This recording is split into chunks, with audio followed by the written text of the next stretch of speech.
ઘણા સમયથી આમ તો ગુજરાતનું રાજકારણ દારૂ ડ્રગ્સ બાબતે ગરમાયેલું છે, ત્યારે હવે સુરત પોલીસ એક્શન મોડમાં આવી છે અને હાઇબ્રિડ ગાંજા પર સપ્લાય ચેન તોડવા માટે હવે સુરત પોલીસે કમર કસી હોય એવું લાગી રહ્યું છે, કારણ કે ગુજરાતના યુવાનોને નશાના રવાડે ચડાવનારની હવે સુરત પોલીસ છોતરા કાઢશે એવું સુરત પોલીસ કહી રહી છે, કારણ કે હાઇબ્રિડ ગાંજા સાથે પકડાયેલા આગમ નામના આરોપીની પૂછપરછમાં સુરત પોલીસને કેટલીક મહત્વની માહિતી હાથ લાગી છે અને આરોપીએ કહ્યું કે ગાંજો પીવા માટે ઉપયોગમાં લેવામાં આવતો ગોગો પેપર શહેરના અનેક જગ્યા પર મળી રહ્યું છે। કેટલીક દુકાનો તો શાળા અને કોલેજોની નજીક જ આવેલી છે, ત્યારે ગોગો પેપરનું વેચાણ કરતા દુકાનદારોને પકડી એસઓજી દ્વારા કડક કાર્યવાહી કરાઈ અને દુકાનદારોને ઉઠક બેઠક પણ કરાવાઈ હતી। ત્યારે સુરત પોલીસ હવે હાઇબ્રિડ ગાંજા સામે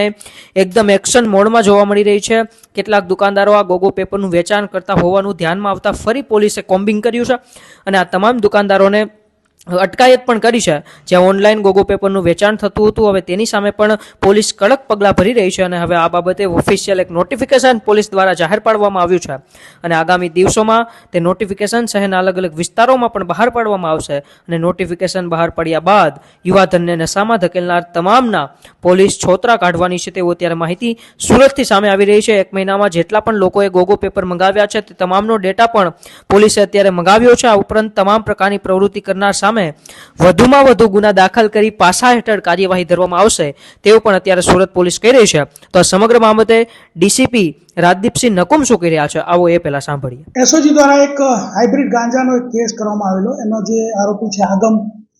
જે છે એને અમને અમુક માહિતી આપી હતી કે અમુક ગલ્લાવાળાઓ પણ ગોગો પેપર રાખે છે ને ત્યાં પણ લોકો સ્કૂલ અને કોલેજના સ્ટુડન્ટ્સ છે એ મોડી રાત્રે સુધી બેસી રહે છે અને ગોગો પેપરની અંદર ગાંજાનું સેવન કરે છે। આ લિસ્ટ અમને મળતા એ તમામને અહીંયા એસઓજી ની ઓફિસમાં લાવેલા, એ લોકોને કાયદેસર કાર્યવાહી કરવામાં આવેલી, એ લોકોને વ્યવસ્થિત સર્વિસ કરવામાં આવેલી તથા ત્યારબાદ એ લોકોને જે છે ઉઠક બેઠક કરાવીને એ લોકોને શપથ પણ લેવડાવવામાં આવે કે આ લોકો ગોગો પેપર વેચશે નહીં। પરંતુ અમુક જે નિશંસ ગલ્લાવાળા તત્વો છે એ હજી પણ આ પ્રવૃત્તિ ચાલુ રાખતા હોય એમને માહિતી મળી, તો આજે સવારે પણ અમે આ બાબતે વેસુમાં એક સર્ચ કર્યું અને અમને નવું જાણવા મળ્યું કે ઇન્સ્ટામાર્ટ કે જે સ્વિગીનું છે